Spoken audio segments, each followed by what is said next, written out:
Monsieur Stéphane Desgrains, représentant de la DACOI, Madame, Monsieur le représentant du Conseil départemental, Monsieur le représentant de la région Réunion, chers collègues du Conseil municipal, Madame Aurélia Mangin, directrice et fondatrice de ce festival, ses invités, son équipe, Mesdames et Messieurs les représentants de nos différents partenaires, Mesdames, Messieurs, chers amis cinéphiles. C'est avec une émotion indéfectible que j'ai le plaisir de vous accueillir une nouvelle fois, ce soir, dans notre salle culturelle Henri Madoré, au cœur de la capitale du film fantastique de la Réunion, pour célébrer le 10e anniversaire du festival Même pas peur. Un rendez-vous du 7e art, devenu incontournable, qui a su gagner sa place dans le paysage culturel international et qui se vit chaque année avec intensité et délectation sur un territoire où s'expriment inlassablement toutes les passions. L'occasion m'est donnée de revenir sur cette belle aventure artistique et humaine, un défi audacieux à la hauteur des enjeux que nous partagions dès lors. Créer un festival de cinéma de genre, d'expression libre, insolite, gratuit et accessible à tous. Relié au monde, le festival Même pas peur incarne ainsi une aspiration à la liberté, une exploration vers l'inconnu, une mise en lumière de l'invisible et une prise de conscience de la complexité du réel de notre société. Un cinéma authentique qui dépasse les frontières, nul besoin d'artifice ni de paillettes pour se plonger sans détour dans l'imaginaire, ressentir avec pureté et apprécier la magie du voyage et de la découverte. Ainsi, avec cette 10e édition, plus de 10 000 écoliers et collégiens auront été sensibilisés au 7e art. Au vu de l'engouement suscité auprès de notre jeunesse, il n'est pas à douter que des vocations puissent être éveillées et que des révélations saint-philippoises puissent être à l'avenir mises en lumière dans le cadre du festival. La culture participe à consolider le lien social. Elle féconde la tolérance, le vivre ensemble, et nous incite à partir à la rencontre d'autres imaginaires et d'autres cultures. C'est pourquoi nous tenons à ce que ce festival, aux antipodes de l'art élitiste marchand, préserve sa gratuité, car la satisfaction qu'il procure nous est inestimable. Même pas peur, vous l'aurez compris, est également une grande histoire de famille, une famille à laquelle nous sommes fiers d'appartenir. Comme à chaque édition, Vincent Mangin, artiste reconnu, prend l'habitude de donner vie à ses œuvres oniriques dans notre salle culturelle transformée, pour l'occasion, en sanctuaire de l'art contemporain. Enfin, je terminerai en remerciant chaleureusement la famille Mangin, dont l'empreinte artistique sur le paysage culturel réunionnais constitue une source d'inspiration et un héritage pour les générations présentes et à venir. Avant de laisser la parole à la directrice du festival, je voudrais, puisque nous sommes joie d'anniversaire, 10e édition du festival, lui remettre un présent.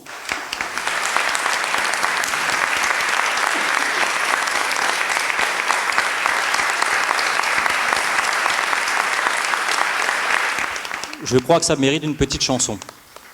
Alors on se met tous en chœur. Joyeux anniversaire, joyeux anniversaire, joyeux anniversaire. Madame, même pas peur. Joyeux anniversaire.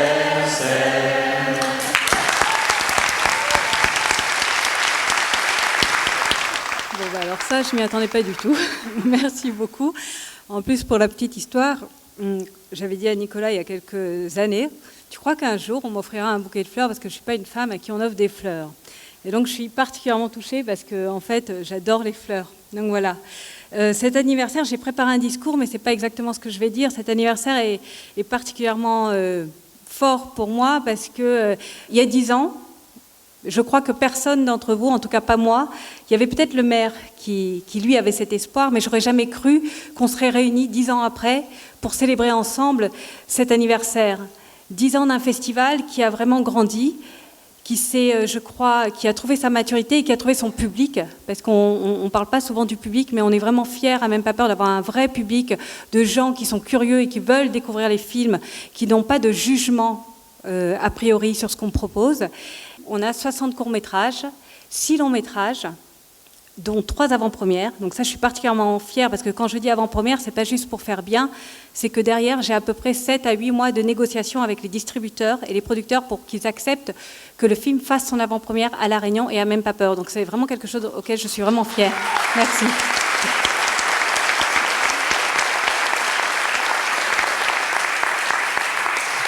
Donc je disais 60 courts-métrages internationaux, donc tous nos films sont diffusés pour la première fois à La Réunion et tous dans leur version originale sous-titrée français.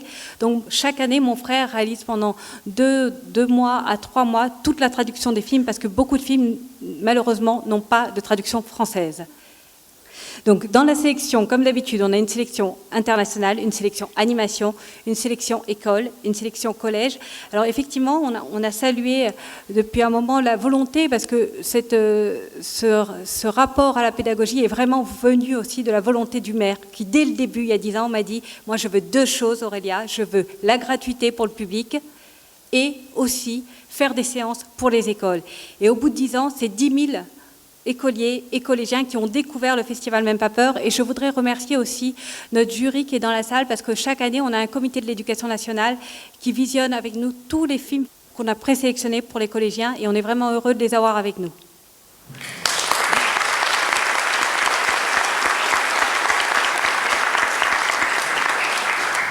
Je voudrais remercier le maire Olivier Rivière qui m'a toujours soutenue. Et même dans mes moments de doute, parce que les premières éditions étaient particulièrement douloureuses pour moi. Plusieurs fois, j'ai voulu arrêter. Je me suis dit que je n'étais pas à la hauteur, que je n'y arriverais pas. Il a toujours été là, il m'a soutenue, il a cru en moi, bien plus que moi-même, je ne croyais en moi. Je voudrais remercier aussi toute l'équipe municipale. Il n'y a pas donc de festival sans partenaire master. Et je voudrais remercier Canal+, Axel qui est avec moi, mais aussi Valérie et Charles, qui sont assis et qui croient en moi depuis le début.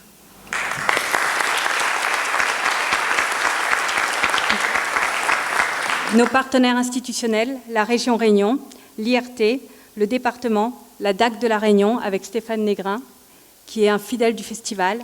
Et enfin, je suis particulièrement fière parce que cette année, pour la première fois, on a convaincu le ministère des Outre-mer et la délégation interministérielle pour l'égalité des chances des Français d'Outre-mer d'être partenaires officiels du festival.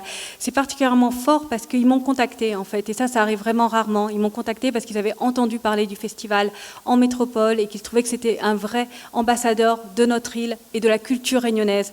Et donc ça c'est fort, ça prouve que finalement notre message arrive à rayonner au-delà des mers.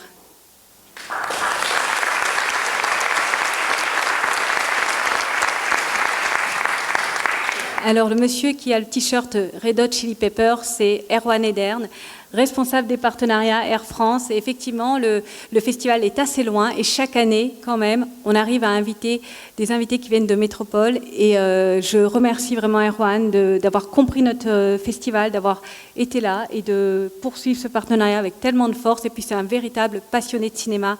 Donc, c'est juste merveilleux comme partenaire.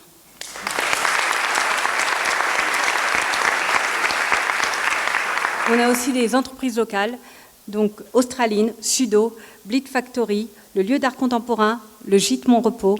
Enfin, je voudrais remercier notre partenaire événementiel qui nous suit depuis des années, Cadence, et son directeur Sébastien Fontaine qui est dans la salle. Et chaque année, c'est lui qui met toute la mise en beauté extérieure du cinéma. Je voudrais remercier mon co-organisateur Nicolas Luquet qui réalise toute la sélection du festival avec moi. Il travaille pendant des mois de façon acharnée pour vraiment vous dégoter des perles rares qui viennent du monde entier. Je voudrais remercier bien évidemment mes parents, Roselyne et Vincent Mangin, qui m'accompagnent. Leur aide est particulièrement précieuse parce qu'ils sont vraiment d'un soutien important grâce à la passerelle qu'eux ont créée depuis des années entre l'art contemporain et l'école. Et sans leur précieux soutien et leur savoir, je crois qu'on ne serait pas aussi performant avec tout le travail qu'on mène auprès des scolaires. Et effectivement, je voudrais remercier mon père qui réalise chaque année une installation incroyable pour justement sortir l'art contemporain des musées et décomplexer les gens qui n'ont pas l'habitude d'aller au musée. Ce soir, ça s'appelle 10 sur 10 pour 20 sur 20 et je la trouve particulièrement forte et je suis vraiment heureuse d'avoir la chance qu'il transforme chaque année pour vous et pour nous, le cinéma Henri Madoré. Cette installation est mise en lumière par Yannick Courtois, qui est le responsable du cinéma Henri Madoré. Et je tiens à remercier toute son équipe, car il se mobilise, et je ne suis pas toujours facile, pour répondre vraiment aux exigences du festival. Et c'est vrai que 4 jours du festival, ça a l'air court, mais c'est un travail énorme. Donc,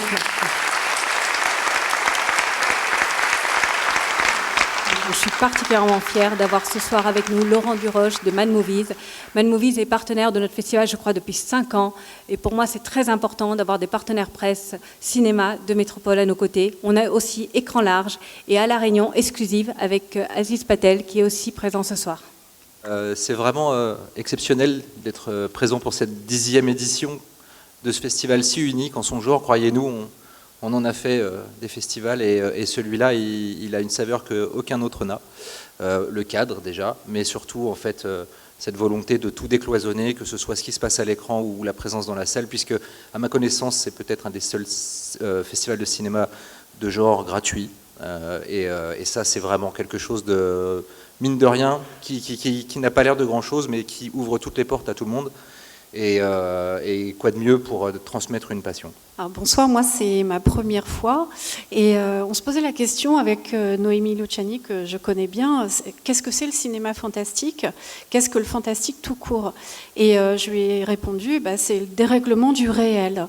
Et en fait, moi j'ai glissé depuis un mois dans un monde parallèle. C'est quand j'ai parlé pour la première fois à Aurélia au téléphone et il y a un mois de ça, elle me dit, est-ce que voilà, ça te dirait de venir au festival de cinéma fantastique à La Réunion. Et là, je peux vous assurer que ma vie a basculé dans vraiment une dimension fantastique. Et depuis que je suis arrivée ici, ce sentiment, il ne s'est absolument pas démenti, parce que je trouve que tout dans l'île est imprégné de ça.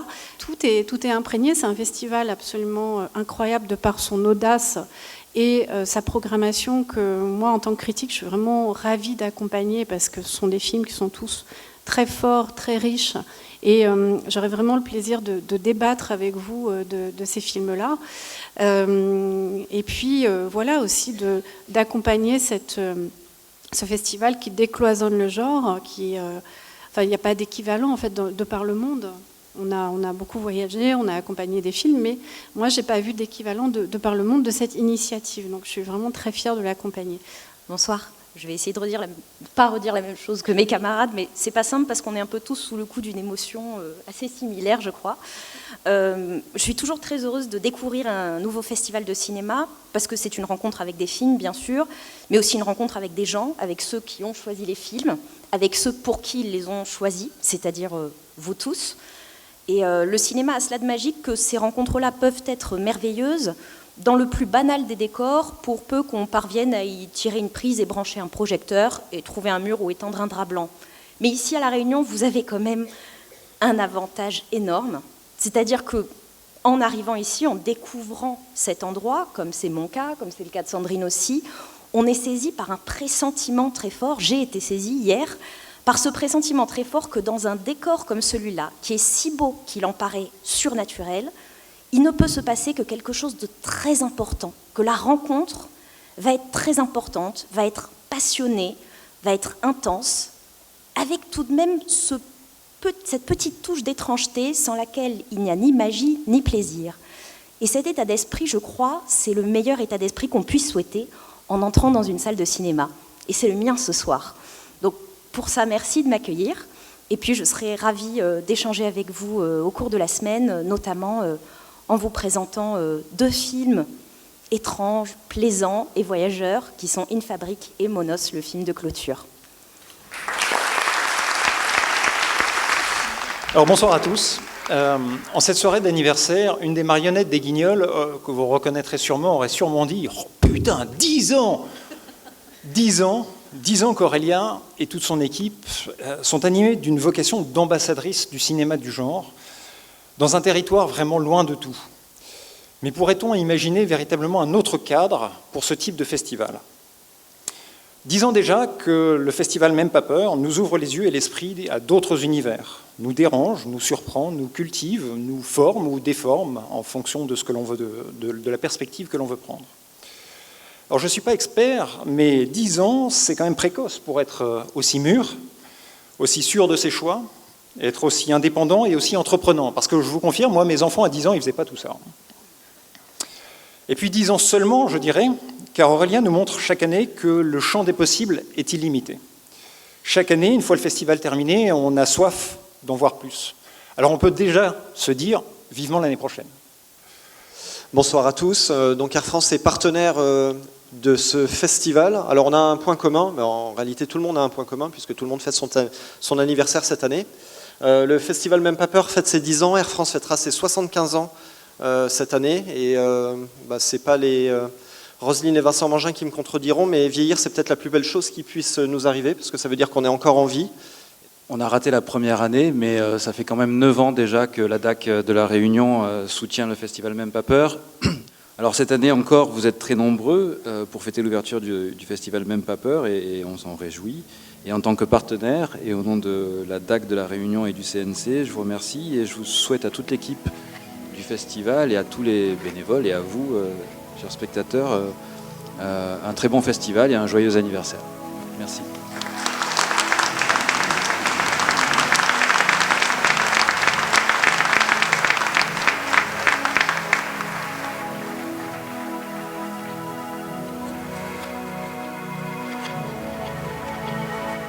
Alors, le festival Même pas peur, il n'y a pas d'équivalent, je pense, dans le monde entier. Parce qu'en fait, c'est un festival qui à la fois prend le parti pris de présenter un cinéma de genre et pour avoir fréquenté des festivals internationaux, déjà le cinéma de genre est assez peu représenté dans les programmations. Donc voilà. Après, il y a des festivals qui sont dédiés au cinéma fantastique. Il y a Gérardmer, il y a eu le festival d'Avoriaz. Mais voilà, il faut en fait que ce soit des festivals niches ou de niche pour pouvoir accueillir ce type de cinéma. Voilà. Ce que j'aime aussi par rapport à cette ambiance très particulière qui règne sur ce festival, c'est tout cet environnement, tout ce décor qui nous plonge complètement dans le bain et dans le grand bain du cinéma fantastique parce que tout le décor, toute cette nature sauvage qui nous entoure, elle est vraiment imprégnée de fantastique, elle est vraiment inspirante aussi de ce point de vue-là. Donc il s'en trouve que la réception des films, elle est particulièrement intense et particulièrement forte dans ce contexte-là. Et puis par ailleurs, c'est aussi le rapport au public. qui est assez incroyable parce qu'on a des échanges, on a des discussions et puis les gens viennent spontanément discuter à la fin des séances et on parle de cinéma. Et c'est quelque chose qui, malheureusement, je le constate, s'est perdu dans les cinémas, dans les festivals. C'est quelque chose qui s'est perdu dans les festivals internationaux. C'est-à-dire que les discussions vraiment cinéphiles, les discussions sur le genre, c'est quelque chose qu'on n'a pas habituellement dans d'autres contextes festivaliers. Donc voilà, et puis plus, là, ce qui fait aussi l'intérêt du festival, c'est les rencontres avec les scolaires, les discussions qu'on a avec eux, leur regard qui enrichit notre propre perception également des films, parce que voilà, quand on est critique de cinéma, on est malheureusement à un certain moment assez formaté par ce qu'on voit. On est aussi tributaire de convictions qui ici volent en éclats. Elles volent en éclats. Là, on a eu des échanges, par exemple, avec des scolaires qui nous livraient des lectures sur les films qu'ils voyaient, qui étaient des lectures tout à fait passionnantes, originales. Et moi, je suis contente parce que ça déplace mon curseur et ça me fait entrer en réflexion. Alors, je suis très heureuse d'être avec vous aujourd'hui pour cette 3e journée du festival, déjà 3 jours. Donc cet après-midi, c'est une après-midi qui nous touche particulièrement parce qu'on a travaillé pendant plusieurs mois avec Nicolas Duquet pour vous confectionner cette programmation. Donc spéciale 4e et 3e, on y a mis beaucoup de cœur. Il faut savoir que tous les films qu'on choisit pour vous sont validés par un comité de l'éducation qui est venu voir et découvrir les films en avant-première au début du mois de janvier. Donc vous voyez, ça commence à remonter. Donc comme chaque année, le principe du festival, c'est de vous faire rencontrer nos invités, parce que pour moi, c'est très important que vous puissiez avoir la chance, que moi je n'ai pas eu quand j'avais votre âge, d'échanger avec des professionnels du cinéma, des critiques, des journalistes, c'est-à-dire des gens dont le métier est de regarder les films comme vous allez le faire aujourd'hui, mais de rédiger ensuite des articles de presse, des critiques pour le public, pour leur donner envie ou non de voir tel ou tel film. Alors donc je ne suis pas venue toute seule, je vais faire venir avec moi sur scène mes 3 journalistes qui ont commencé à rencontrer vos camarades de 6e et 5e hier. Donc Noémie Luciani,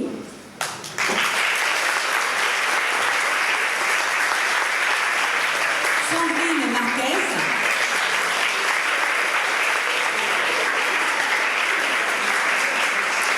et Laurent Duroche. Donc je vais leur laisser la parole.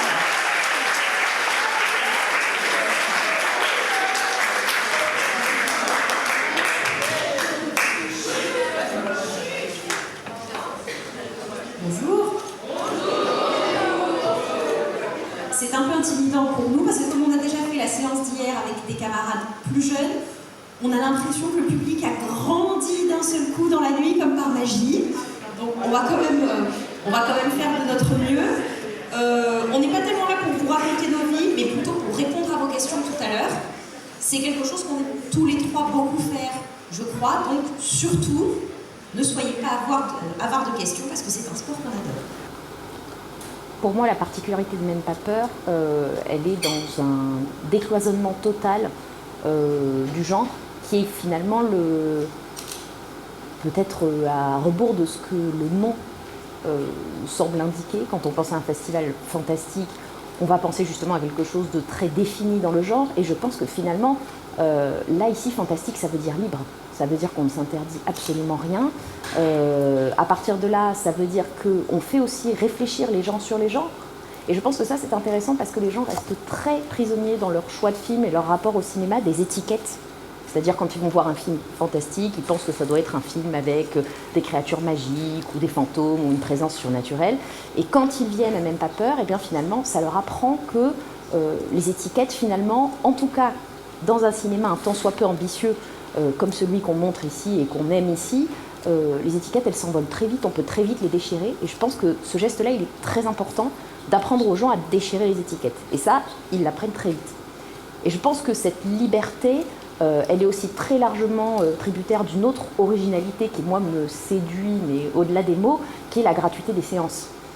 Ça me semble absolument fondamental parce que, justement, ça autorise cette liberté de programmation Donc ça, je trouve ça, pour moi, il y a une espèce de petit goût d'utopie communautaire. Alors ça sonne très naïf comme ça, mais ce côté rendez-vous, le cinéma ouvert en fait, rendez-vous au cinéma, c'est ouvert, c'est gratuit. Je trouve ça absolument merveilleux parce que le cinéma, c'est quand même ça historiquement. C'est vraiment, c'était le rendez-vous populaire où on sortait 3 sous et on pouvait s'acheter un ticket. Et aujourd'hui, les multiplex nous vendent exactement le contraire de ça. C'est en train de devenir un luxe. Vous voulez voir un film, alors pour peu qu'en plus il soit en 3D, vous y mettez le prix d'un dîner au restaurant. Ici, je trouve que c'est absolument merveilleux d'avoir ce rendez-vous qui finalement donne l'impression de quelque chose de très naturel. Aller au cinéma, ça n'est plus prévoir une soirée spéciale avec un budget spécial. C'est comme si le film faisait irruption de lui-même et qu'on était libre de se promener à l'intérieur de la même manière qu'on est libre de se promener en forêt ou voilà, dans le paysage de son choix, sauf que là, on se promène sur la toile. Les festivals de cinéma, c'est vrai que c'est devenu une espèce de grande foire au film où on amène les journalistes, on les met un peu à part du public, on leur montre des films qui sont sélectionnés souvent selon des logiques pas forcément mercantiles, mais en tout cas qui tiennent du business, pas mal. Et ici, c'est tout à fait l'inverse. Voilà, je l'avais déjà constaté l'année dernière, je le reconstate cette année avec bonheur, c'est que même pas peur, c'est un festival qui n'a pas envie d'être un festival. En fait, c'est un endroit où, en tout cas pas un festival au sens classique du terme, c'est surtout l'occasion de transmettre une passion à un public, de lui permettre de voir des choses qu'il n'a pas l'habitude de voir parce que le mode de distribution cinématographique fait que ces œuvres ne lui parviennent pas. Et en ce sens, pour moi, j'ai du mal à penser à Même pas peur comme un festival, je pense vraiment plus comme une manifestation presque politique dans son geste. Enfin, une politique, c'est-à-dire de passer au-delà des barrières, qu'elles soient de production cinématographique, de distribution cinématographique, financière aussi, puisque le festival est gratuit et ça change absolument tout. Donc pour moi, il y a un vrai geste politique. On est donc au-delà du festival. C'est on pourrait dire un happening aussi artistique que politique. Moi, l'année dernière, c'était déjà ce que j'avais préféré, les séances scolaires. Ça avait vraiment été un moment assez intense et qui m'avait fait vraiment prendre conscience. C'est quelque chose pour lequel je milite pas mal en tant que critique, c'est-à-dire acquérir des connaissances, en tout cas des réflexes pour décrypter une image, pour aller au-delà des apparences, pour décrypter des messages subliminaux, ne pas forcément être influencé par des images, en tout cas par leur rapport, leur signification initiale, ce qu'elles semblent projeter, essayer d'aller au-delà. Parce que je trouve que dans la vie, c'est très important, que ce soit dans les rapports humains, que ce soit dans des considérations politiques, etc. Je pense qu'il est vraiment vital d'avoir ce réflexe de toujours se poser 2 questions quand on a au minimum 2 questions, c'est-à-dire je vois ça, mais est-ce que ce serait pas ça, ou on veut me dire ça, mais est-ce qu'on n'essaie pas de me dire l'inverse? Tout ça, c'est assez important, et la passerelle avec l'école, c'est de pouvoir donner la chance à ces écoliers d'être face à des œuvres où ils sont obligés d'aller au-delà des apparences, juste de l'image, et pour savoir ce que veut dire cette image. Et d'ailleurs, les 2 séances qu'on a faites, elles ont tourné entièrement autour de ça, c'est-à-dire essayer de décrypter un petit peu ce qui leur a été raconté. Ça a été passionnant parce qu'on a eu des interprétations assez différentes sur des films assez ardus. Et c'est ça aussi qui est assez génial, c'est que c'est pas parce qu'on a affaire à des scolaires qu'on va leur montrer ce qu'on appelle des films pour enfants. C'est-à-dire qu'on les a vraiment traités comme des adultes ici. La sélection les a mis face à des sujets provocants, les a mis face à des émotions de peur, de dégoût, d'horreur, de rire, d'émerveillement, qui ont été très intenses. Les réactions du public des enfants étaient vraiment très très intenses. Et on voit les mêmes courts-métrages parfois avec les enfants qu'avec les adultes, et les séances avec les enfants sont beaucoup plus vivantes en matière de réaction à ce qui se passe à l'écran. Au-delà de ce que vous avez ressenti au début, au-delà de l'image de cette fille au corps ingrat par définition dans la société, mais en fait c'est juste un corps normal, comme il y en a des millions. Dès que l'histoire et le scénario vous ont emmené dans des territoires plus sombres, et vous avez commencé à avoir peur pour elle, et vous avez arrêté de vous moquer d'elle. Et donc peut-être que sans vous en apercevoir, en fait, vous avez basculé de son côté. Et peut-être que si vous revoyez le film une deuxième fois, vous rirez plus au début. Peut-être. Je trouve que l'école, c'est vraiment... comment dire, ça devrait toujours être un interlocuteur privilégié dès qu'on organise un événement autour du cinéma. Ici, ce qui me frappe dans les séances avec les élèves, mais la liberté de parole qu'ils ont, qui pour moi est le signe qu'ils ont pleinement intégré ce rendez-vous.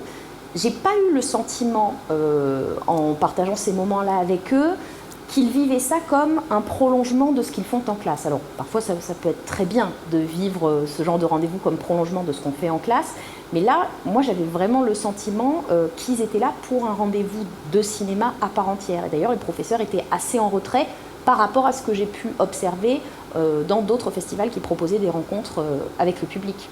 Et ce qui m'a beaucoup touchée tout à l'heure, par exemple, c'était ce jeune homme qui avait proposé plusieurs interprétations, qui est revenu à la fin pour nous reparler d'un film auquel il avait repensé. Et apparemment, il était déjà là l'an dernier avec ces interprétations-là.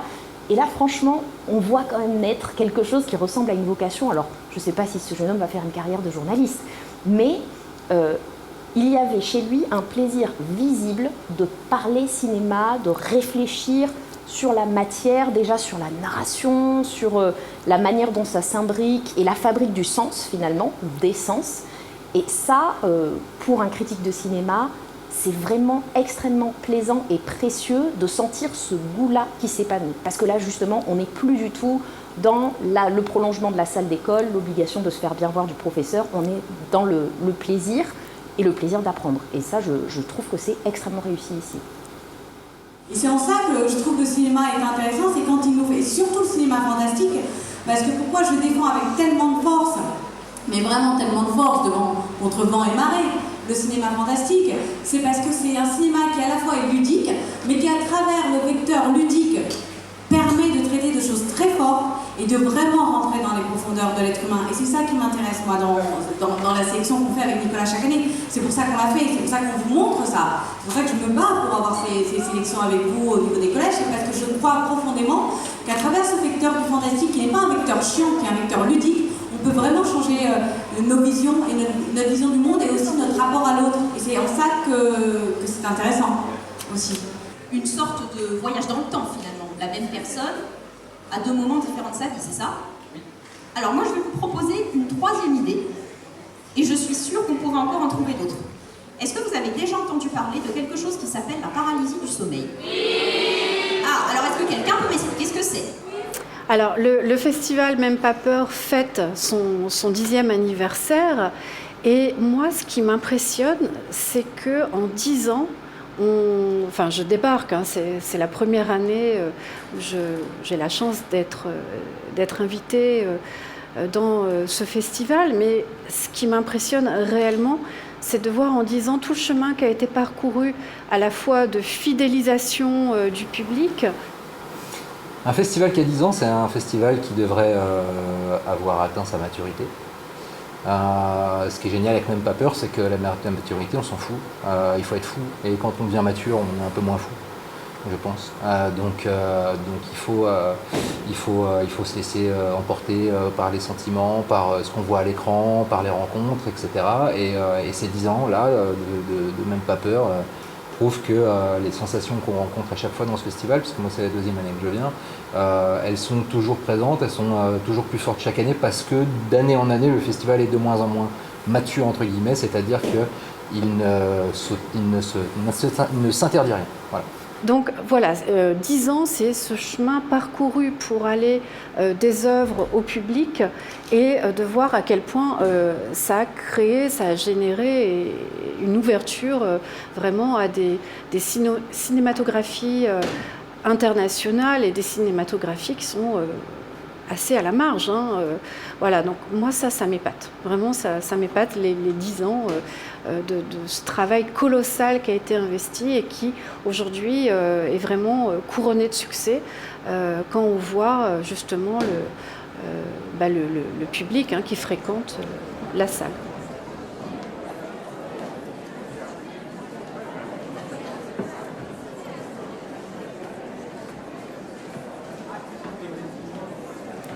La programmation de Même pas peur est d'une audace absolue. C'est vraiment des choses qu'on s'interdirait, nous, en tant que programmateurs, à projeter au public. J'avoue que...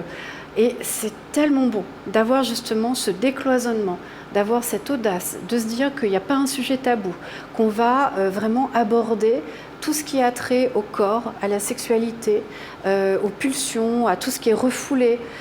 C'est normalement ce que permet le cinéma de genre, mais que ça ouvre comme ça lieu à des discussions totalement décomplexées avec le public et toujours des conversations très, très cinéphiles aussi.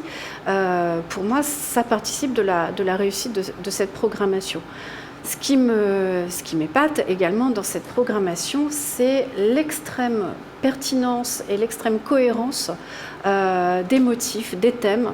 Et on voit que d'un film à l'autre, il y a une vraie identité derrière, il y a une vraie ligne éditoriale. Il y a des thèmes qui se dégagent, il y a des motifs qui circulent, et on peut tout à fait faire des ensembles, ou en tout cas réunir ces films-là autour de problématiques, de thématiques bien précises, et toujours en gardant une exigence artistique. La programmation de Même pas peur, elle est assez dingue, parce que on ne sait jamais quelle sensation, quel sentiment on va éprouver devant l'écran.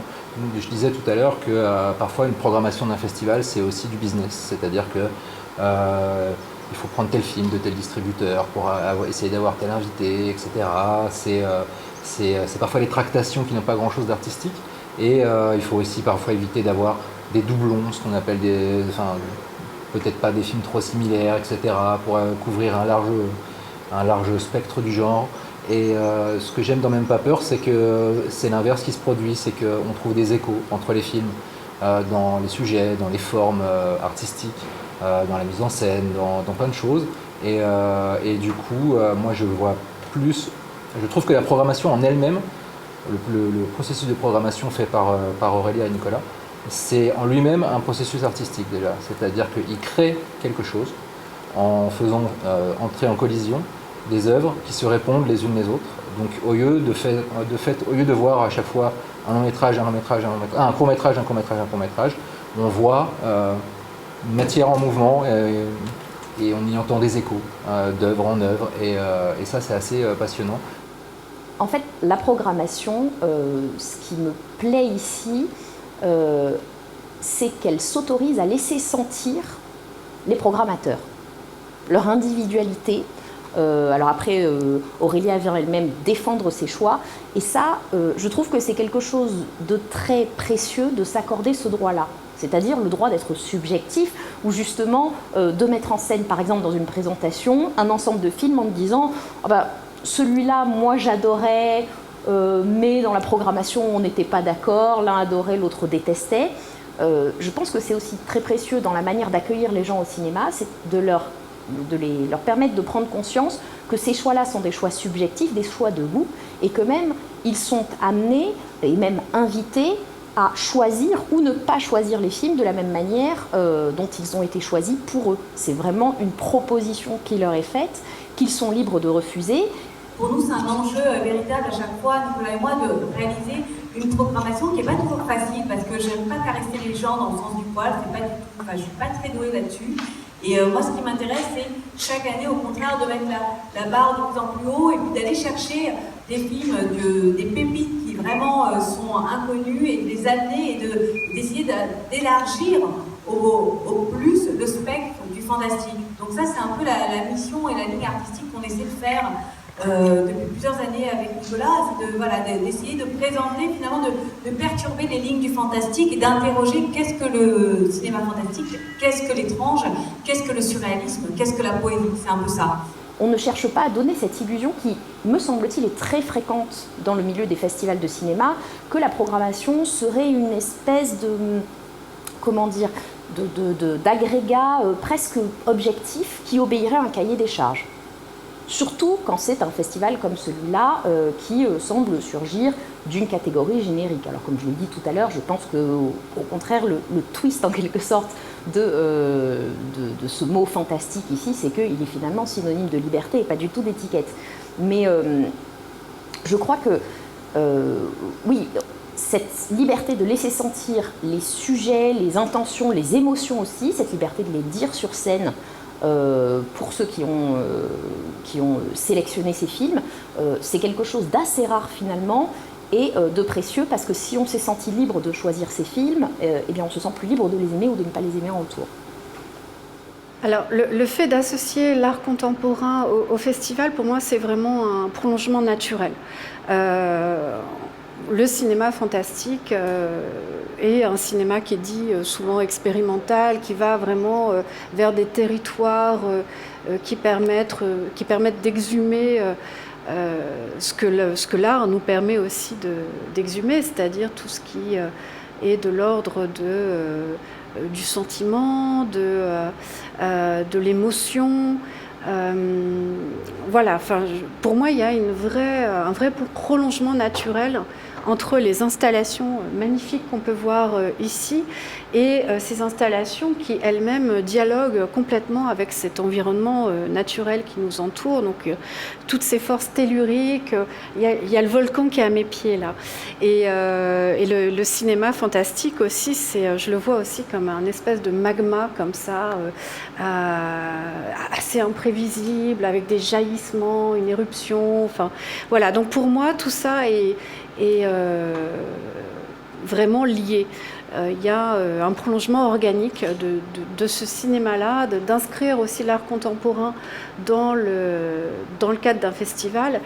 Ça participe aussi de l'identité très singulière de Même pas peur, parce que ça c'est pareil, on n'a pas du tout l'équivalent ailleurs. Des choses un petit peu qu'on peut appeler surréalistes, c'est-à-dire qui ne sont pas complètement dans la réalité, des choses qui n'existent pas comme dans les rêves, mais ça n'existe peut-être pas, mais moi, ce que j'aime bien, c'est faire semblant que ça existe vraiment. Hein? Pour de vrai ou pour de faux, hein, quand on joue, hein, à vos âges, vous jouez encore, hein, pour de vrai et pour de faux. Et ben moi, j'essaye à mon âge de continuer à jouer comme si j'avais toujours 7 ans. Alors là, j'ai inventé une espèce de scène, un petit peu comme dans un cirque. Il y a 10 personnages. Alors, je vais les appeler des créatures. On ne sait pas très bien ce que c'est. Ça ressemble peut-être à des singes, mais ça peut être aussi des petits hommes. Il y en a 10, hein, parce que c'est le 10e anniversaire. Ce que je peux vous dire, c'est que chaque année, quand je fais quelque chose, c'est quelque chose d'assez long à faire. Donc ici, c'est une digression qui est spécialement pour l'anniversaire. Donc il y a 10 personnages. C'est des personnages qui ont été pétrifiés par le volcan que vous connaissez. Hein, ils sont pris dans la lave. J'ai été très sensible pour cette installation-là à justement cette idée que finalement la barre de fraction, ici, soit représentative de cette réversibilité de l'écran. C'est-à-dire qu'on a l'habitude de considérer l'écran de cinéma comme une surface derrière laquelle il n'y a virtuellement rien. Et ici, moi j'aime beaucoup cet effet que finalement, les deux agissent l'un comme le révélateur de l'autre. C'est-à-dire que l'installation qu'on voit en entrant dans la salle nous donne une porte d'entrée vers le cinéma, et quand on relève l'écran et qu'on découvre l'installation, c'est l'inverse qui se produit. C'est-à-dire que le film va nous permettre de regarder l'art contemporain en fonction du voyage qu'on viendra de faire. Et je trouve ça très intéressant parce que, comment dire, ça permet aussi d'incarner l'expérience de cinéma. C'est-à-dire que ces créatures-là qui m'environnent pourraient tout à fait être les créatures d'un des films qu'on présente ici à Même pas peur. Seulement, au lieu d'être sur la surface étale de l'écran, là, elles sont en 3 dimensions et ça crée une impression de matière qui me semble renforce celle qu'on peut avoir et qu'on a parfois pas aussi intensément qu'on le voudrait au cinéma. C'est-à-dire que l'aspect cette envie de toucher qu'on a. Et d'ailleurs, c'était amusant pendant les séances avec les scolaires parce qu'on sentait que les professeurs faisaient très attention parfois à les empêcher de monter sur scène parce qu'ils avaient envie de toucher. L'envie de toucher, c'est aussi quelque chose de fondamental quand on est devant un film. Et finalement, amener l'art contemporain à l'intérieur du festival de cinéma, c'est aussi répondre à cette envie de vivre l'expérience de cinéma et l'expérience de découverte d'une installation sous la forme de la synesthésie. C'est-à-dire qu'on fait vraiment appel à tous les sens et pas seulement à la vue telle qu'elle est contrainte dans l'espace de l'écran. En fait, quand on parle de cinéma, on parle d'art. Donc moi, je trouve ça tout à fait normal qu'on ait des installations d'art contemporain dans la salle qui projettent les films. Déjà parce que ça montre qu'il n'y a pas que le cinéma qui nous fait vibrer. Une forme inanimée peut aussi provoquer des émotions et amener à la réflexion. Et c'est vrai que quand on est devant une œuvre comme celle-ci, il y a les évidences, les thématiques de l'anniversaire, etc. Mais il y a aussi tout ce qui interroge sur pourquoi tel personnage est dans telle position, pourquoi celui-ci est dans un fauteuil. Et en fait, c'est pas figé du coup. Alors que, paradoxalement, nous sommes face à des pétrifiés. Et en même temps, ils sont très vivants dans ce qu'ils expriment. Et ils nous forcent à réfléchir à ce qui se passe devant nous, comme le fait un film sur un écran de cinéma au final. Donc moi, il arrive souvent dans des festivals de cinéma qu'il y ait des sections, un petit peu comme ça, des expositions, etc. Mais c'est jamais autant intriqué dans le processus de projection qu'ici. C'est la meilleure solution, c'est-à-dire qu'au lieu de... C'est la logique du festival, au lieu de cloisonner une pièce pour les projections de films, une pièce pour les œuvres d'art, tout est au même endroit et tout vit en même temps, donc c'est parfait. Alors je suis Vincent Bouillet, je viens de Tours, je suis originaire de La Rochelle, à côté du bord de la mer, mais je vis à Tours aujourd'hui. Et j'ai connu le festival Même pas peur, parce que j'avais rencontré Aurélia sur le film Fornacis, dans lequel j'ai participé sur une scène très forte du film, donc je connais le travail d'Aurélia et j'avais très envie de découvrir le festival. Et j'ai eu l'occasion de voir le film Fornacis dans lequel j'ai tourné au festival Désir à Tours, qui est un festival sur la question du genre, sur la question des personnes, de la rencontre entre les différentes personnes. Alors, moi je m'appelle Natacha, j'habite également à Tours, je suis tourangelle d'origine et j'ai découvert, grâce à des amis qui vont au festival Désir, le film Fornacis et aussi l'ambiance d'un festival de cinéma parce que je n'avais jamais fait. Et ayant de la famille à La Réunion, j'ai profité de ça pour venir au festival et en même temps allier les vacances et le festival. Et les vacances ont commencé par le festival, donc c'était quand même une très très belle découverte. Donc je m'appelle Aline, j'habite en métropole et j'ai rencontré en fait Aurélia à Paris à la projection du film Fornacis parce que mon ami joue est acteur dans le film et ce jour-là ma vie a basculé dans le sens cinématographique, c'est-à-dire que j'étais du cinéma populaire, j'étais plus sur le cinéma populaire et là ça a été vraiment un choc culturel énorme. Et donc là, je me suis dit, je voudrais connaître davantage son univers, l'univers d'Aurélia. Et quand j'ai eu vent de ce festival ici à l'île de la Réunion, j'ai dit, bon, voilà, c'est trop super, quoi. Alors, j'ai pas forcément l'habitude de voyager pour aller voir des festivals. Là, c'était vraiment l'occasion de venir pour le festival Même pas peur. Déjà rien que le nom du festival, ça donne envie, quoi. C'est Même pas peur à La Réunion, donc forcément, voilà, ça donne envie d'y aller, de découvrir la programmation, l'ensemble des films, de savoir aussi qu'il y a pas mal de courts-métrages et on n'a pas forcément toujours l'occasion de voir des courts-métrages. Avec des séances de cinéma tous les soirs. Alors, bon, ce que j'ai trouvé, moi, bien aussi, c'est la gratuité. Parce que je ne sais pas si tout le monde en parle, mais je trouve que l'accès aux gens pour la culture, le cinéma là en l'occurrence, c'est une chance. d'avoir ça. Et puis, moi, de découvrir cet univers de courts-métrages que je ne connais pas spécialement non plus, qui était très, très, très varié. C'est un cinéma tonique. Quand on a une série de courts-métrages, on voit des choses de qualité différente, des ambiances différentes, des petits films, des petites histoires qui sont racontées. Et je trouve que ça donne une pêche, en fait, quand on voit une série de courts-métrages.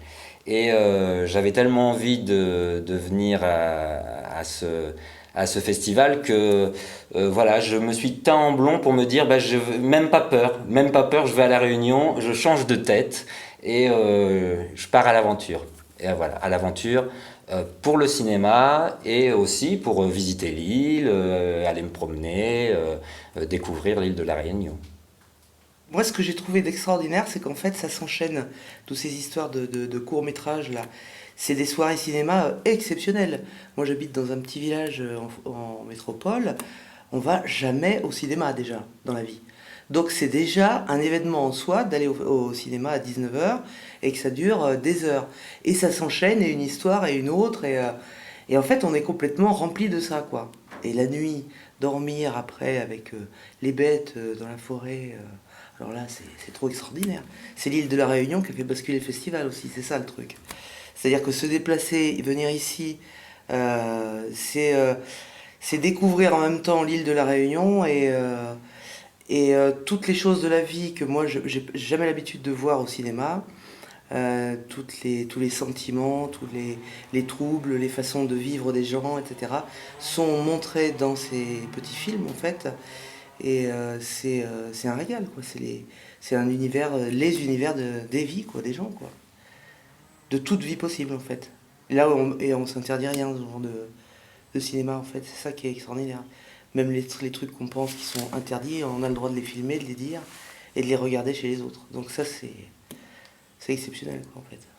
Voilà, donc c'était une merveilleuse expérience, et puis beaucoup de monde, et puis aussi les présentations des films qui nous donnent envie, juste ce qu'il faut, donc ça c'était vraiment très bien aussi. Voilà, donc évidemment, mettre de l'art sur scène, c'est la base, quoi. L'art, ça doit être partout, c'est dans les maisons, c'est dans la rue, c'est au cinéma, c'est indispensable à la vie, quoi. Sinon, c'est trop terne, tout ça. Alors vous voyez beaucoup de films, et moi, je vois beaucoup de trucs d'art. Donc là, j'ai bien combiné les deux en venant ici. Voilà. On n'est pas habitué à voir de l'art contemporain au cinéma, donc c'est une découverte. Moi, je fais un métier artistique, donc je suis aussi sensible à ça, même si c'est pas de l'art contemporain. Donc il y a toujours quelque chose où la technique, ou les matériaux, et puis l'art contemporain, c'est l'imaginaire. Et je pense qu'on en a tous de l'imaginaire, donc chacun retrouve quelque chose dans l'art contemporain.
Artificial, yeah.